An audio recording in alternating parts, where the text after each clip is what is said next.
بسم اللہ الرحمن الرحیم۔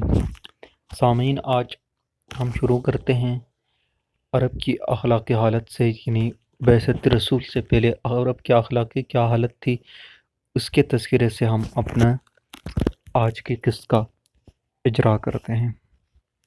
ملک عرب، جیسا کہ اوپر بیان ہو چکا ہے، قدیم سے سامی خاندان کا گہوارہ رہا ہے۔ طبقہ اولا یعنی عرب باعث کے حالات بہت ہی کم معلوم ہو سکے ہیں، اور ان سے یہ اندازہ نہیں ہو سکتا کہ عرب باعث کی اخلاقی حالت اپنے ہم عصر اقوام عالم کے مقابلے میں کیا تھی۔ تاہم یہ قیاس ضرور کیا جا سکتا ہے کہ اس کے ابتدائی زمانے میں، جبکہ ربع مسکون پر انسانی آبادی تعداد نفوس کے اعتبار سے بہت کم ہوگی، عموماً سب کی اخلاقی حالت ایک ہی درجے کی ہوگی۔ بنی اسماعیل کے عروج و ترقی سے پیشتر اور عرب باعث کے بعد قحطائی عربوں کے دورے میں عرب کے اندر بہت سی حکومتوں اور سلطنتوں کا پتہ چلتا ہے، لیکن کسی زمانے میں بھی کوئی ایک سلطنت تمام ملک عرب پر قابض و متصرف نہیں ہوئی۔ صوبہ میں علیحدہ حکومتیں قائم تھیں، اور ان میں بعض زیادہ مشہور بھی تھیں۔ تاہم ملک کے اندر آزاد گروہ خانہ بدوشی کے عالم میں اونٹوں پر اپنے خیمے اور چولداریاں لادے ہوئے سفر کرتے اور پھرتے ہوئے دیکھے جاتے رہے ہیں۔ سبزہ پانی ضروریات زندگی کی نایابی نے اہل عرب کو ہمیشہ آوارہ و سرگرداں، اور اس مدام سفر نے ان کو ہمیشہ جفاکش اور مستعد رکھا۔ ضروریات زندگی کی کمی نے ان کے تمدن کو ترقی کرنے نہیں دی، اور ان کی معاشرت میں کوئی نمایاں اور اصلاح اور قابل تذکرہ تغیر واقع نہ ہوا۔ مشاغل کی کمی اور مناظر کی یک رنگی نے ان کی فرصتوں کو بہت وسیع اور فارغ اوقات کو بہت طویل کر دیا تھا۔ ریگستانوں کی وسعت و کثرت، پیداوار ملکی اور قیمتی اشیاء کی باپیدگی، آبادیوں اور شہروں کی قلت نے کسی بیرونی فتح مند قوم اور ملک گیر بادشاہ کو ملک عرب کی طرف متوجہ ہونے نہ دیا۔ سیاحوں اور تاجروں کے متوجہ کرنے لینے کا بھی کوئی سامان اس جزیرہ نما میں نہ تھا، لہٰذا غیر قوموں اور دنیا کے دوسرے ملکوں کی ترقیات سے اہل عرب عموماً بے خبر رہے، اور کسی بیرونی ملک اور بیرونی قوم کے تمدن، اخلاقی اور معاشرت سے اہل عرب متاثر نہ ہو سکے۔ مفاخرت۔ ان حالات میں ظاہر ہے کہ اہل عرب کے اندر دو ہی چیزیں خوب ترقی کر سکتی تھیں: ایک شعرگوئی، جس کے لیے وسیع فرصتیں اور کھلے میدان میں راتوں کو بیکار پڑے رہنا کافی محرک تھا، دوسری حفاظت خود اختیار کی مسلسل مشقیں اور صعوبت کشی کی عادت نے ان کو جنگ و پیکار اور بات بات پر مرغہ آرائی اور زور آزمائی کا شوقین بنا دیا تھا۔ آپس میں مرغہ آرائیوں کے میدان گرم رکھنے کے سبب وہ خود ستائی اور باہمی تفاخر کی جانب بھی زیادہ مائل ہو گئے تھے۔ فخر و تعالیٰ کے الہے بہادری اور سخاوت، وہ دو مضمون بہت دلچسپ تھے۔ بیکاری اور شاعری نے ان کو عشق بازی اور ان کے امراء کو شراب خوری کی طرف بھی متوجہ کر دیا تھا۔ بہادری اور سخاوت نے ان کو اعلیٰ درجے کا مہمان نواز اور قول و قرار کا پکا بنا کر مستحق تکریم بنا دیا تھا۔ جوا، تیر اندازی، مشاعرے، مفاخرت، مسابقت وغیرہ ان کے دل بہلانے کے مشاغل تھے۔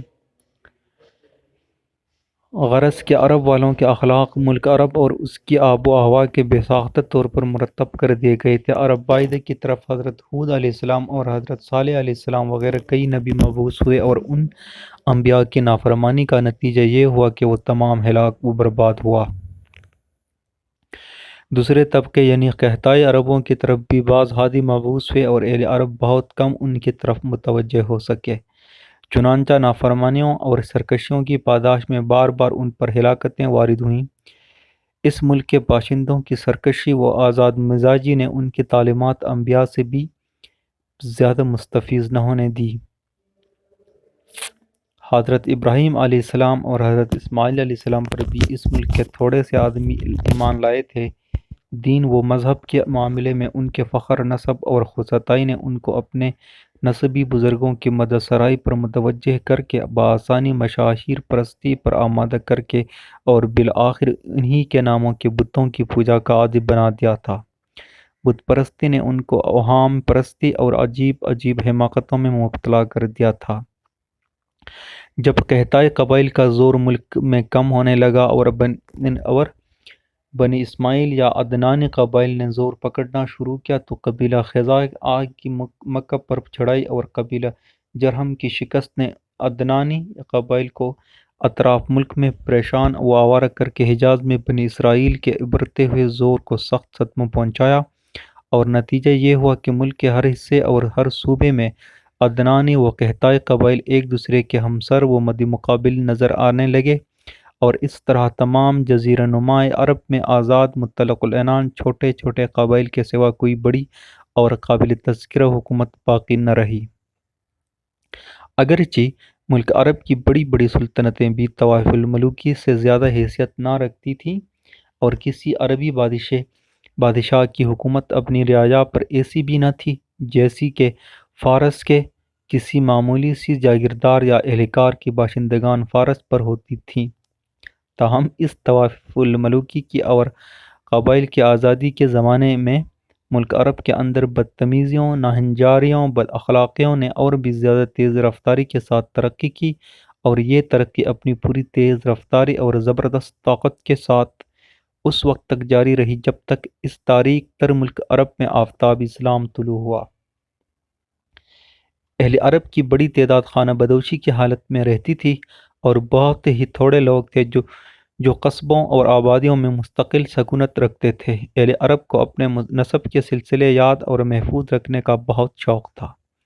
آباء و اجداد کے ناموں اور کاموں کو وہ فخریہ بیان کرتے، اور اسی ذریعے سے لڑائیوں میں جوش اور بہادری دکھانے کا شوق پیدا ہوتا تھا۔ ملک کی آب و ہوا کا اثر تھا یا نسبدانی کے شوق کا نتیجہ تھا کہ اہل عرب کی قوت حافظہ بہت زبردست تھی۔ کئی سو اشعار کے قصیدے ایک مرتبہ سن کر یاد کر لینا اور نہایت صحت کے ساتھ سنا دینا ان کے لیے معمولی بات تھی۔ شاعری اور قادر الکلامی کے عام شوق نے ان کی زبان کو اس قدر ترقی یافتہ حالت تک پہنچا دیا تھا کہ وہ بجات طور پر تمام غیر عرب کو عجم یعنی گونگا کہتے تھے۔ اگر کسی قبیلے کا کوئی آدمی کسی دوسرے قبیلے کے ہاتھ سے مارا جاتا تو جب تک تمام قبیلہ اس دوسرے قبیلے سے اپنے مقتول کا بدلہ نہ لے لے چین سے نہیں بیٹھتا تھا۔ قصاص نہ لینا اور خاموش ہو کر بیٹھے رہنا ان کے نزدیک بڑی باری بے عزتی کی بات سمجھی جاتی تھی۔ خانہ کعبہ کی عظمت اور بیت اللہ کا حج تمام قبائل عرب میں ہر زمانے میں مروج رہا ہے۔ مظلوم کی مدد کرنا اور ظالم کے مقابلے پر مستعد ہونا بھی ان میں ایک خوبی سمجھی جاتی تھی۔ بزدلی اور کنجوسی کو وہ سب سے بڑی عیب جانتے تھے۔ امن کے مہینے سال میں ایک یا کئی مہینے بھی مقرر کر رکھے تھے جن میں لڑائی کو جائز نہیں سمجھتے تھے۔ اس امن و امان کی مدت میں تمام لڑائیاں ملتوی ہو جاتی تھیں۔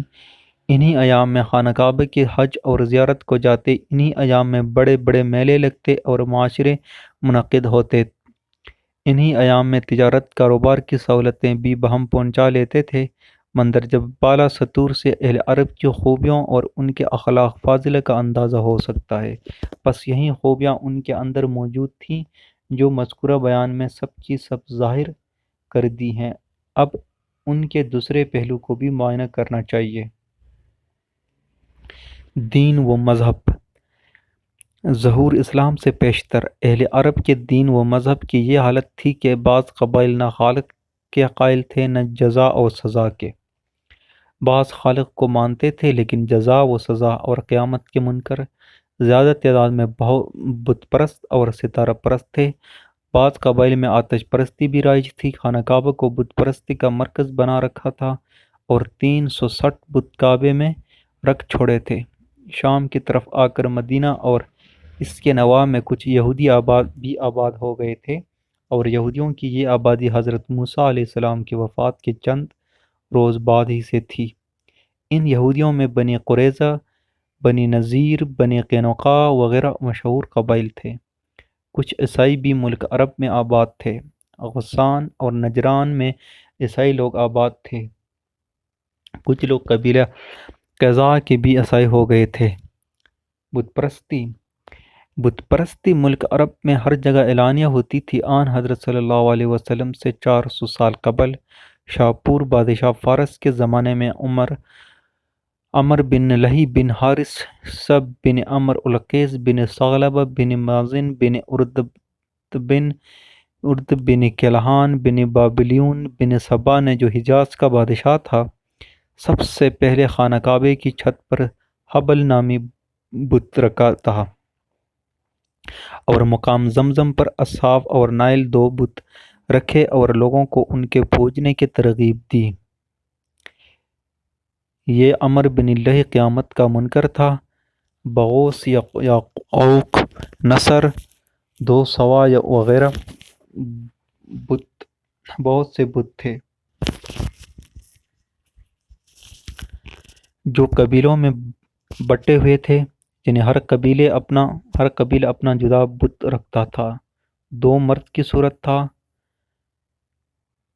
ود مرد کی صورت تھا، نائل عورت کی صورت، سوا بھی عورت کی صورت پر تھا، یغوث شیر کی شکل کا تھا، یعوق گھوڑے کی اور نصر گدھ کی صورت پر تھا۔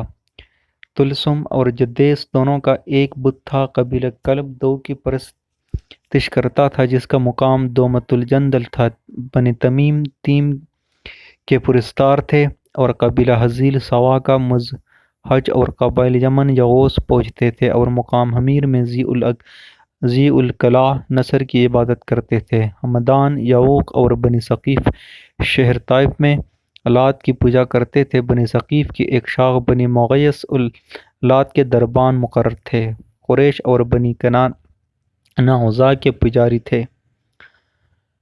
بنو شیبہ عزا کے دربان تھے۔ اوس اور خزرج کے قبیلے منات کے پرستار تھے۔ بنی حوازن جہار کے بکر و تغلب اوال کے بنی بکر بن ذوالکیفین کی پوجا کرتے تھے۔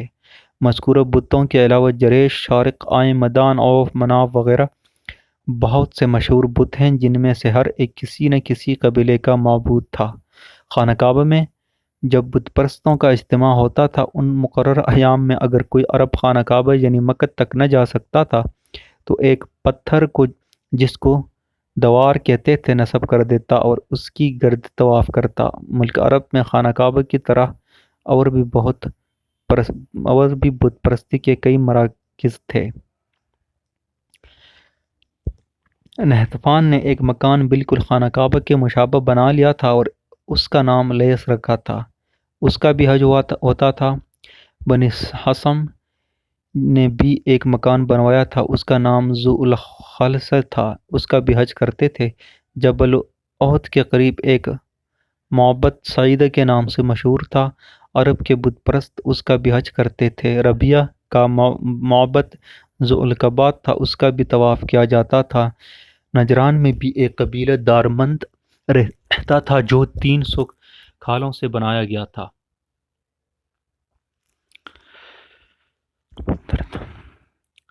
نجران میں بھی ایک قبیلہ دارمندر تھا۔ قبیلہ دارمندر یعنی ایک قبیلے کا ایک مندر تھا جو 300 کھالوں سے بنایا گیا تھا۔ اس کو کعبہ نجران کہا جاتا تھا۔ اس کی زیارت کے لیے بت پرستان عرب اسی طرح جایا کرتے تھے جیسے کہ خانہ کعبہ کی زیارت کو نیز اس کو بت پرستوں نے حرم بھی بنا رکھا تھا، یعنی جو قاتل اس کے اندر چلا جاتا اس کو پھر کوئی آزار نہ پہنچایا جاتا۔ خانہ کعبہ کی چھت پر حبل کے علاوہ ایک اور بت بھی تھا جس کا نام شمس تھا۔ حضرت ابراہیم علیہ السلام، حضرت اسماعیل علیہ السلام، حضرت عیسیٰ علیہ السلام، حضرت مریم علیہ السلام کی تصویریں بھی خانہ کعبہ میں پوجی جاتی تھیں۔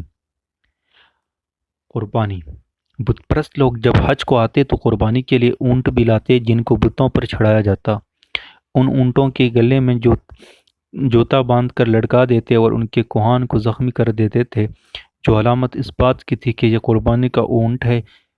پھر کوئی شخص اس اونٹ سے تعارض نہ رکھتا۔ اونٹوں کے بچے، بھیڑیں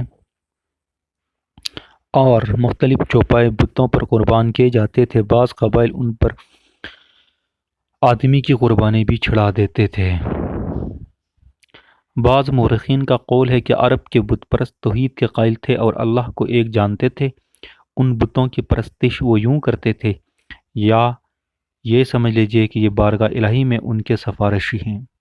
ان میں بعض قبائل کا یہ عقیدہ تھا کہ جس شخص کی قربان قبر پر اونٹنی ذبح کی جاتی ہے وہ قیامت کے دن اسی اونٹی پر سوار ہو کر اٹھے گا۔ یہ عقیدہ دلیل اس بات کی ہے کہ وہ حشر و نشر اور یوم جزا کے قائل تھے۔ ستارہ پرستی۔ عرب جاہلیت میں ستارہ پرستی بھی خوب رائج تھی۔ مورخین کے پاس اس بات کے لیے کوئی دلیل موجود نہیں ہے کہ عرب، مصر، یونان، ایران، ان چاروں ملکوں میں کون سا ایک ملک ستارہ پرستی کا استاد اور باقی تینوں اس کے شاگرد ہیں۔ بہرحال اس بات کا ثبوت دشوار ہے کہ عرب میں ستارہ پرستی باہر سے آئی۔ قبیلہ حمیر سورج کو، کنا چاند کو، تمیم دہران کو، لخم اور جدام مشتری کو، سہیل کو، قیس شعر العبود کو، اسد عطارد کو پوجتے تھے۔ اکثر قبیلوں کے بت پرستوں کے نام سے موسوم تھے۔ اکثر قبیلوں کے بت ستاروں کے نام سے موسوم تھے۔ پتھروں کے بت اور مشہور ستارے مشترک طور پر قبائل میں پوجے جاتے تھے۔ ستاروں کے طلوع اور غروب پر بڑے بڑے کاموں کا انحصار رکھتے تھے۔ کھلے میدانوں، ریگستانوں میں بسر کرنے والے لوگ کی توجہ ستاروں اور سیاروں کی طرف خصوصیت سے منعطف رہنا اور ان ستاروں میں سے بعض کو معبود ٹھہرا لینا کوئی تعجب کی بات نہ تھی۔ قرآن کریم کی سورہ نوح میں سے معلوم ہوتا ہے کہ حضرت نوح علیہ السلام کے زمانے میں بھی عراق، عرب، یغوث، یعوق، ود، نصر، سوا وغیرہ کی پرستش ہوتی تھی جو سب ستاروں کے نام ہیں۔ اس سے معلوم ہوا کہ ستارہ پرستی ملک عرب میں قدیم ایام سے رائج تھی۔ عرب کے ستارہ پرستوں میں چاند کے پرستار سب سے زیادہ تھے اور چاند سب سے محبوب سمجھا جاتا تھا۔ کہانت۔ عرب میں کہن لوگ بڑی کثرت سے ہوتے تھے۔ کہن وہ کہلاتا تھا جو اسرار کے جاننے اور غیب کی خبروں پر اطلاع رکھنے کا دعویٰ کرے۔ جو گزشتہ حالات کی خبر دے اس کو کہن، اور جو آئندہ حالات کی خبر دے اس کو عراف کہتے تھے۔ غیب دانی کا دعویٰ کرنے والے مرد بھی ہوتے تھے اور عورتیں بھی۔ عرب کے کہنوں میں افعی، جزیمہ، ابرش، شق، ستی وغیرہ مشہور کہن تھے۔ غیب دانوں کی ایک قسم ناظر کہلاتی تھی جو آئینہ یا پانی سے لبریز تشت پر نظر ڈالتے اور غیب کی باتیں بتاتے، یا حیوانات کی ہڈیوں اور جگر وغیرہ وہ اعضاء کو دیکھ کر حکم لگاتے تھے۔ انہی میں تارقین، ہنسی، زنگریز پھینکنے والے اور گٹھلیاں پھینکنے والے بھی تھے۔ یہ سب کہنوں کی قسم میں شمار ہوتے تھے، مگر ان کا مرتبہ عراف اور کہن سے کم سمجھا جاتا تھا۔ ان سے بھی کم رتبہ تعویذ گنڈے والے تھے۔ فعل، تفاول اور تشادم یعنی نیک فعلی اور بد فعلی کے بھی بہت قائل تھے۔ کوے کو بہت منحوس اور موجب فراق سمجھتے تھے۔ عربی زبان میں چونکہ کوے کو غراب کہتے ہیں، اس لیے مسافرت کو غربت اور مسافر کو غریب کہنے لگے، یعنی کوے کے اثرے سے جدائی اور مسافرت میں انسان مبتلا ہوتا ہے۔ الو کو بھی بہت منحوس جانتے تھے۔ ان کے نزدیک الو کے بولنے سے موت اور ویرانی ہوتی تھی۔ حد سے چھینک کو بھی موجب بدفعلی سمجھتے تھے۔ بعض لوگ ساحر تھے، وہ جادوگری کا پیشہ کرتے تھے اور شیطان کو اپنا دوست بنانے کے لیے بڑی بڑی ریاضتوں میں مصروف ہوتے تھے۔ جنگجوئی، ذرا سی اور بہت ہی معمولی باتوں پر ان میں جنگ چھڑ جاتی تھی۔ ایک دفعہ جب لڑائی شروع ہو جاتی تو پھر کئی پشتوں اور صدیوں تک برابر جاری رہتی۔ ان کی لڑائیوں میں کوئی بھی لڑائی ایسی نہیں ملتی جو کسی معقول اور اہم سبب کی بنا پر شروع ہوئی ہو۔ عرب جاہلیت کی لڑائیوں میں سوا سو لڑائیاں بہت مشہور ہیں، مثلاً بعاث، کلاب، فطرت، نخلہ، قرن، صوبان، حاطب وغیرہ۔ ان لڑائیوں سے کسی قبیلہ یا ملک کو کوئی فائدہ نہیں پہنچا، بلکہ تباہی و بربادی اور نقصان جان و مال طرفین کو ہمیشہ برداشت کرنا پڑا۔ عرب جاہلیت میں ایک یہ رسم بھی تھی کہ جب دشمن پر قابو پا جاتے اور اس کے عیال و اطفال کو قید کر لیتے تو بلا امتیاز اور بلا تکلف سب کو قتل کر دیتے، لیکن قیدیوں میں سے کوئی شخص ان کے کھانے میں سے کچھ کھا لیتا تو قتل سے محفوظ ہو جاتا تھا۔ جس کو قید سے آزاد کر دینا چاہتے تھے تو اول اس کے سر کے بال تراش لیتے ان میں مبارزے کی لڑائیوں کا بڑا رواج تھا، صف بندی کر کے لڑنا ان میں رائج نہ تھا، گھوڑوں اور ہتھیاروں کی نگہداشت کا ان کو بہت زیادہ خیال تھا۔ شمشیر زنی، تیر اندازی، شہ سواری، نیزہ بازی میں جس شخص کو کمال حاصل ہوتا اس کی بڑی عزت و توقیر کی جاتی اور اس کا نام فوراً دور دور تک مشہور ہو جاتا۔ بعض قبائل کو بعض فنون حرب اور اسلحہ جنگ کے استعمال میں شہرت حاصل تھی۔ خاص تلواروں، نیزوں، کمانوں، گھوڑوں وغیرہ کے خاص نام یعنی اسماء العلم تھے اور سارے ملک میں سمجھے اور پہچانے جاتے تھے۔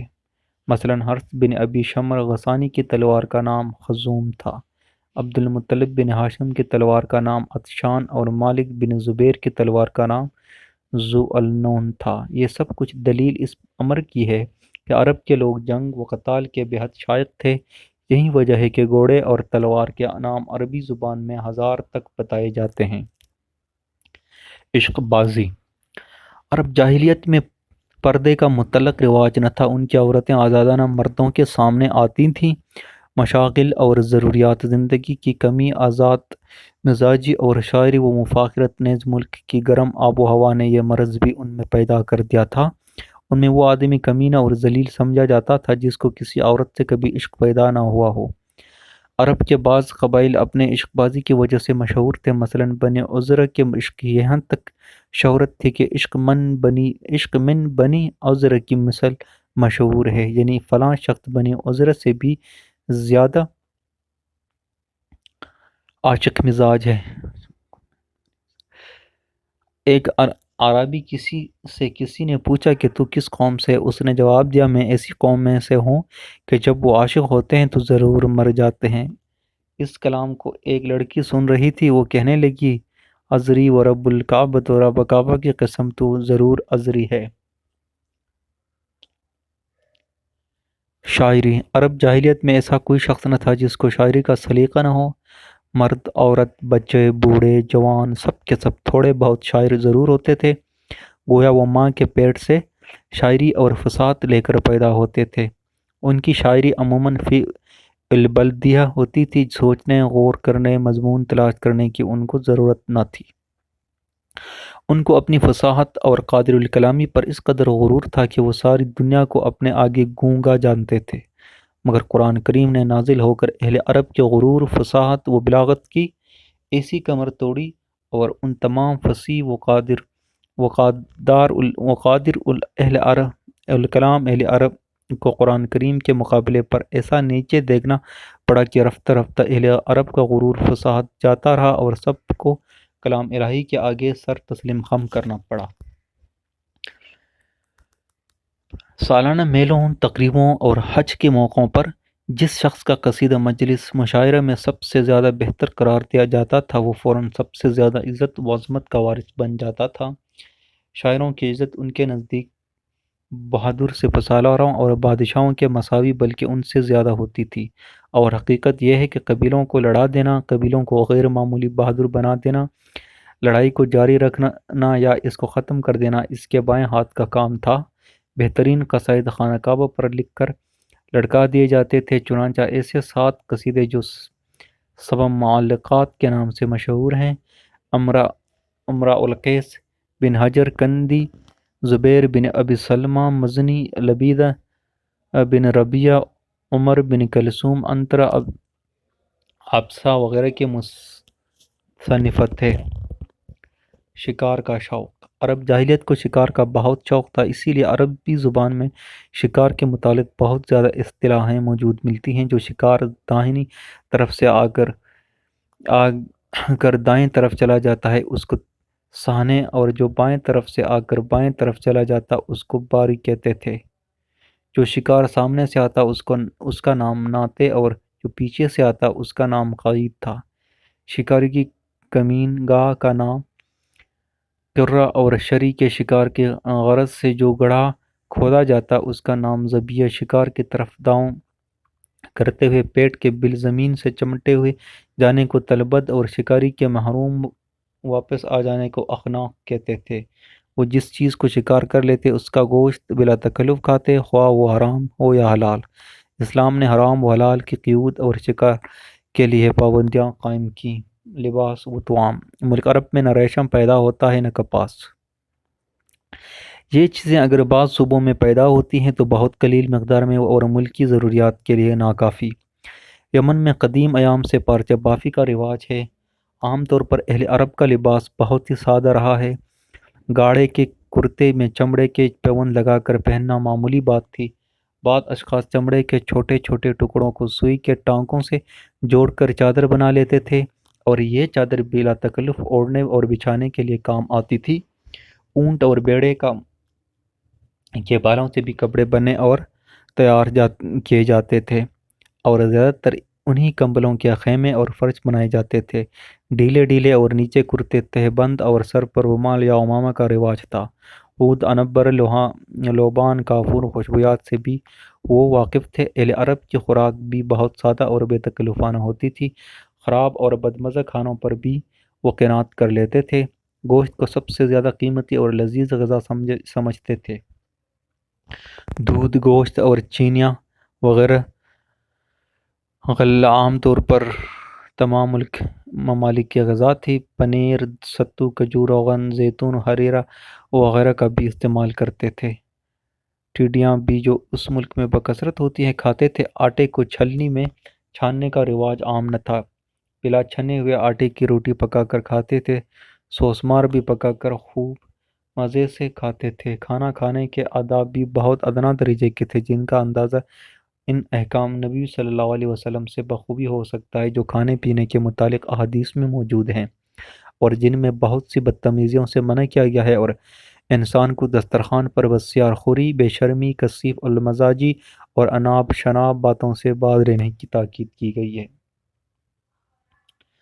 غارت گری، جیسا کہ اوپر بیان کیا جا چکا ہے، عرب میں دو قسم کے لوگ تھے۔ ایک وہ جو شہروں اور بستیوں میں آباد تھے، دوسرے وہ جو خانہ بدوشی کی حالت میں پھرتے تھے اور تعداد میں زیادہ تھے۔ شہری لوگوں میں اگرچہ حقوق ہمسائے کی رعایت، امانت داری، دیانت وغیرہ صفات تھے، مگر تجارت میں مکرو و دغا، دھوکہ بازی وغیرہ عیوب ان میں بھی موجود تھے۔ خانہ بدوشی یا بدوی رہزنی اور ڈاکے ڈالنے میں بہت مشتاق تھے۔ مسافروں کو لوٹ لینے اور زبردستی کسی کا مال چھین لینے کی سب کو عادت تھی۔ کسی شخص کو تنہا سفر میں پاتے تو اس کا مال چھین لیتے اور اس کو غلام بنا کر بھیج ڈالتے۔ راستوں میں کنویں بنے ہوئے ہوتے تھے، ان کو گھاس وغیرہ سے چھپا دیتے کہ مسافر کو پانی نہ مل سکے اور پیاس سے مر جائے تو بلا زحمت اس کا مال ہاتھ آئے۔ چوری میں بھی خوب مشتاق تھے۔ بعض تو چوری میں اس قدر مشہور تھے کہ ان کے نام بطور ضرب المثل مشہور ہوئے۔ ان چوروں کو زبان العرب، عرب کے بھیڑیے بھی کہا جاتا تھا۔ تکبر کی رذیل صفات بھی عرب جاہلیت میں حد کو پہنچی ہوئی تھی۔ جزیمہ ابرش کے تکبر کی یہ حالت تھی، کسی کو اپنا وزیر و مشیر اور ہم نشین نہیں بنایا۔ وہ کہتا تھا کہ فرقدین ستارے میرے ہم نشین ہیں۔ بنی مخزوم بھی تکبر کے لیے کافی شہرت رکھتے تھے۔ اسی طرح بہت قبائل اس رذیل صفت میں ممتاز اور مشہور عوام تھے، لیکن اس عیب سے خالی کوئی بھی قبیلہ نہ تھا۔ اسی تکبر کا نتیجہ یہ تھا کہ انبیاء و رسل اور حادیان برحق کے مواعظ حسنہ سننے اور احکام الہی کی فرمان برداری کرنے کو بھی عیب جانتے تھے۔ سامعین، آج کے لیے اتنا ہی کافی۔ انشاءاللہ پھر ملیں گے ایک نئی قسط کے ساتھ۔ تب تک کے لیے اللہ حافظ۔